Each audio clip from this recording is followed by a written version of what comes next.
Good morning, friends. Good morning, everybody. My name is Bethany. I'm Jason. We're the pastors here, and we just wanted to welcome you to our Sabbath Sunday. Just wanted to let you know that we feel a very big call, a draw towards Sabbath, towards the practice of Sabbath. And we've been in a series right now called Why We Do. So we're looking at all the aspects of our Sunday gatherings, our service, our worship time, and why we do them. So we looked at why we sing and why we preach God's word. Why we bless. Why we give. So today we're looking at why we rest or why we Sabbath. And we just wanted to kind of usher in this notion of Sabbath and invite you to practice it alongside of us. Did you want to talk a little bit about Sabbath and how it's been for you? So Sabbath has been like a really significant part of my life for, I would say, 20, maybe 18 years. It was introduced, not like I'd never heard of Sabbath before, but it was introduced to me by a church we were at. And it's since then become probably one of the most important practices in my walk with Jesus. So I really treasure it. Hold on. This plant is so cute and I love it, but it's making me feel awkward, so I'm going to move it. Our Sabbath plant is going down here. Sabbath plant gone. All right. Okay, go ahead. Keep talking. It was like kind of in my way there for a minute. Oh, I thought you were in like a zone. No, it's good. So it's just been this really, really important practice for us, for our family, and we have seasons where we're better at practicing and seasons where we're not as great. Yeah. So I just want to spend just a couple of minutes just maybe rooting us in a little bit of Genesis theology about Sabbath. But first, I wanted to start with just a small quote from, if you've never read, there's a rabbi, and he's passed since, but his name is Abraham Joshua Heschel, and he's got this awesome book called The Sabbath. And I've read it probably 30 times. It's so good. I keep buying different copies and giving them away. But he says this. He says, the meaning of Sabbath is to celebrate time rather than space. 6 days a week, we live under the tyranny of things of space. On the Sabbath, we try to become attuned to holiness in time. It is a day on which we are called upon to share what is eternal in time, to turn from the results of creation to the mystery of creation, from the world of creation to the creation of the world. Wow. Yeah, so I want to just talk for a second about what Sabbath means in terms of time. So when you look at the Genesis account, Genesis 1, God creates 6 days. On the seventh day, God rests. And it says it's the first time God calls something holy. It says on this day He rested. The word Sabbath it means to cease. It can mean rest, cease from work, production. And what I love about it is, historically, if you were to look at religions, at least at that point in the world, most religions would call places sacred. And our scriptures do have that as well. But in this is one of the first religions to call something other than a space holy, which is time. So he actually calls time holy. And what I love about it is it kind of flips our idea of what we think about our work. So we, as Americans, we work and then we rest. But I think the way that God sees it, at least through the Genesis account, is we work from a place of rest. So we rest first and then we work, instead of working and then we rest. So God did all the work in those, however you look at that first period of time. God did it without us, didn't need us, but the first thing God invites us into is the Sabbath. So we rest first and then we work. And it's that whole idea of celebrating the sacredness of time.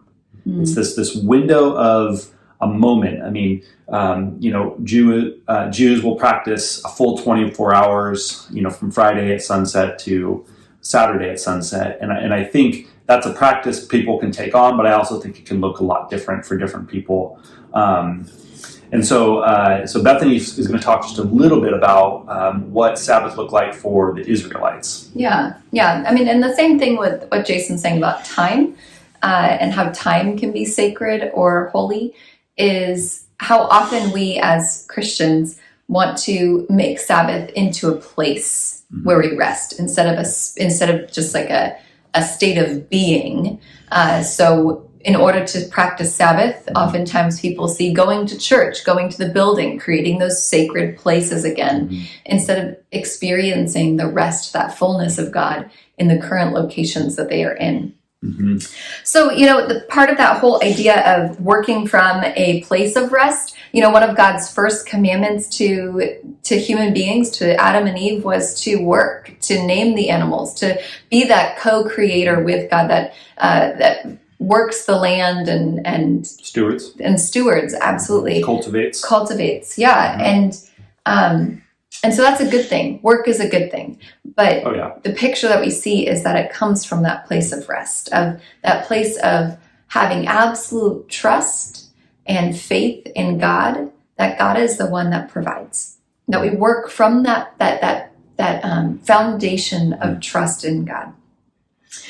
So you know this. A lot of you know the story of the Israelites who were enslaved in Egypt, and how God called Moses to rescue them out of Egypt. And Moses rescues them out. They go through the Red Sea, the dry land. They go into Mount Sinai area, and the entire picture of this Exodus story is one where God seems to want to remove that sense of overwork and burden and slavery to production out of the Israelites to create a new kind of people, one that is based on trust and rest in God.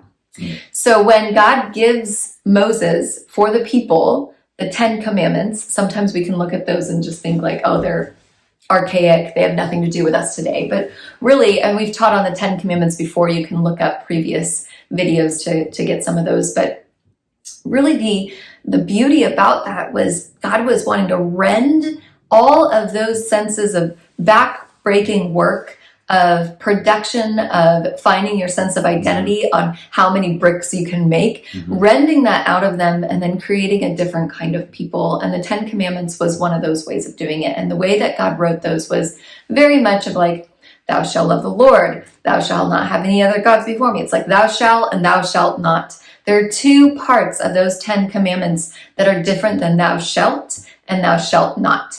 And it is honor your father and mother. So it's this command of honoring.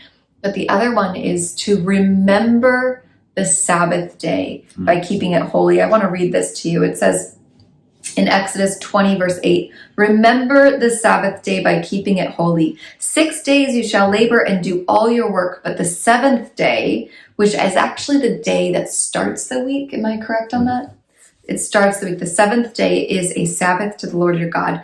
On it you shall not do any work, neither you, nor your son or daughter, nor your male or female servant, nor your animal, nor your foreigner residing in your towns. For in 6 days the Lord made the heavens and the earth, the sea, and all that is in them, but he rested on the seventh day. Therefore, the Lord blessed the Sabbath day and made it holy.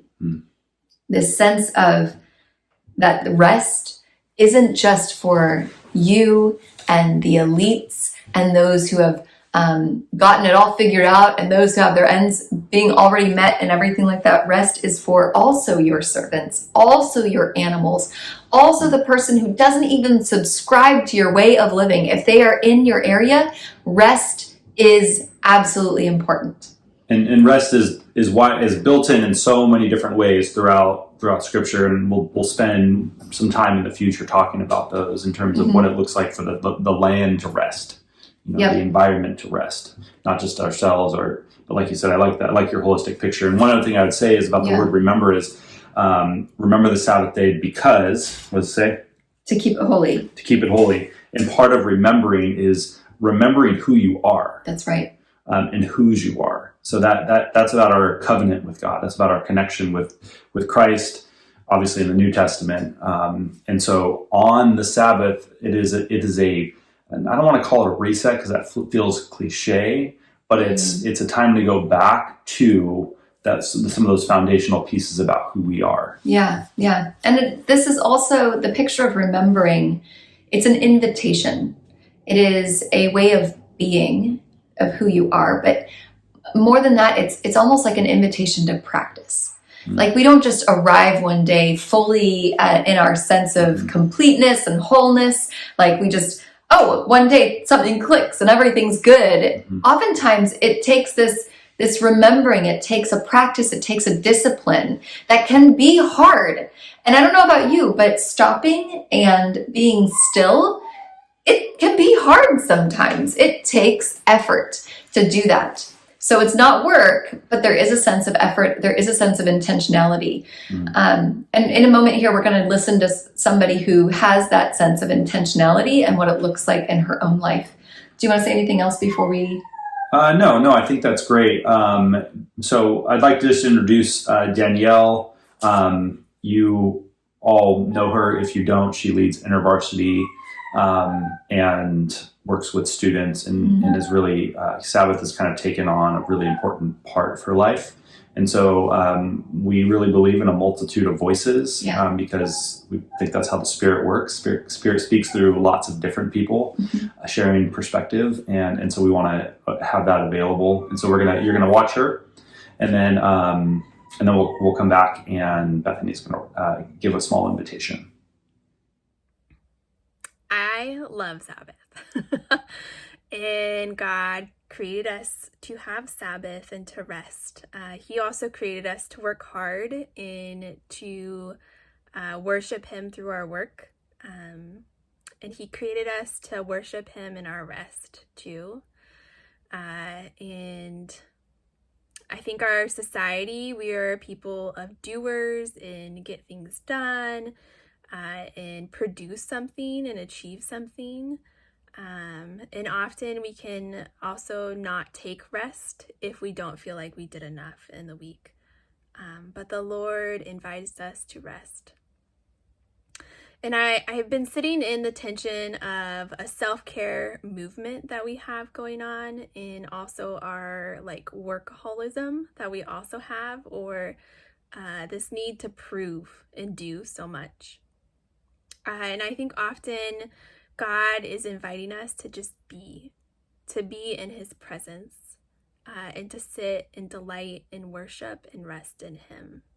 And I think that's the difference between the self-care movement in spiritual rest or Sabbath, or taking intentional spaces to just be with God. And I see that in my own life, right? I love a good face mask or massage or whatever your self-care thing is, a walk or gardening or whatever. But I think for me, the difference in thinking about those things, whether thinking about Sabbath or self-care, is what is my intention behind it? Is my intention to just make myself feel good?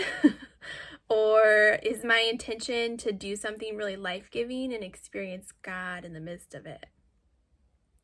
I have the honor and joy of being able to do these spiritual formation retreats twice a year.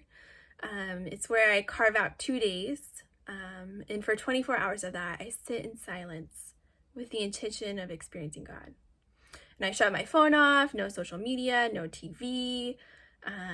I bring life-giving good things like books in my journal. I go on walks. I sit in God's creation and just delight in Him.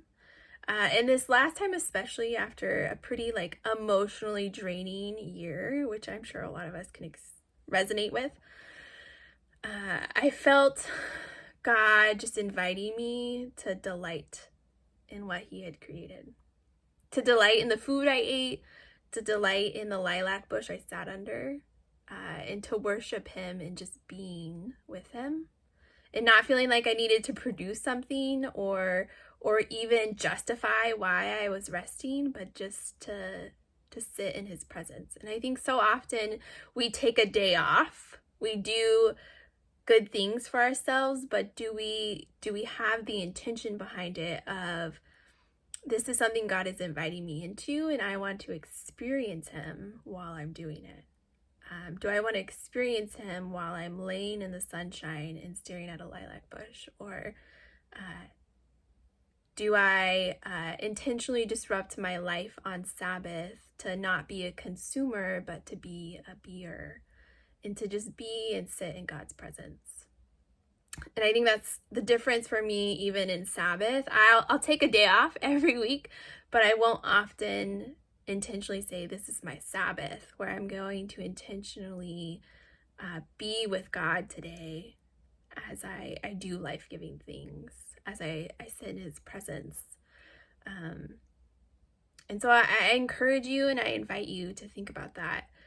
From the outside, it can look very similar to like self-care or taking a day off, but will we be intentional with sitting in God's presence and seeing rest as a gift from God, because he created us to be image bearers of him? And in every season, Sabbath or being intentional in rest looks different based on what God is inviting us into or what we need.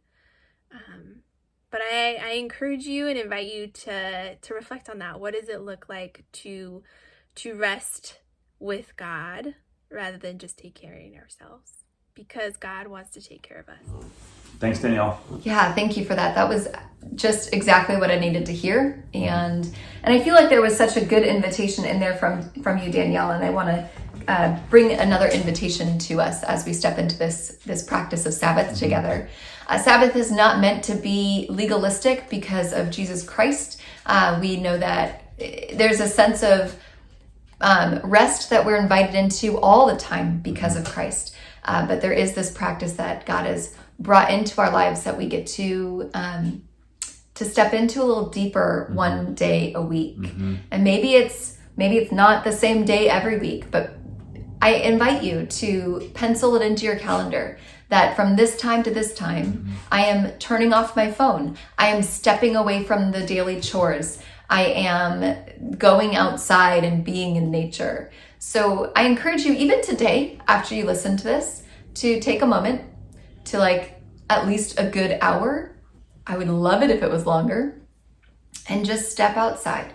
So here are some simple practices of recognizing what it looks like to enjoy God's presence and the delight of God over you through this experience of rest. The first is maybe you can stand in the warm sun. Now in Humboldt, sometimes we don't have as much warm sun, but finding a place of being outside and lifting up your face towards where the sun might be behind the clouds. And imagine... As you're able. As you're able. And imagine God's love pouring down over you. And in that spot, just take a few deep breaths. If you are able to go for a walk today or this week, I want you to imagine the falling leaves or the petals from all of the trees, all the blossoms that are falling, or whatever it is, the rocks on your path. I want you to imagine those as God's love covering that path as you take those steps. Maybe there's an invitation for you to go by a river or to be by the beach, something to where there's sounds in nature that you can hear. And in that time, I want you to imagine that sound is God's joy and God's delight for you. Now, these experiences become our holy imagination to see the holiness of the moment, the holiness of the time, not of the place, not of the cathedral, not of the sanctuary, but of the time that you are there with God, with Christ, with you. So church, may you see that the meaning of Sabbath is to celebrate time rather than space. And as you work 6 days and you live under the tyranny of things, of space, remember the Sabbath and try to become attuned to the holiness in time. Peace and grace to you, friends. Peace and grace, everyone. We love you. We'll see you next week.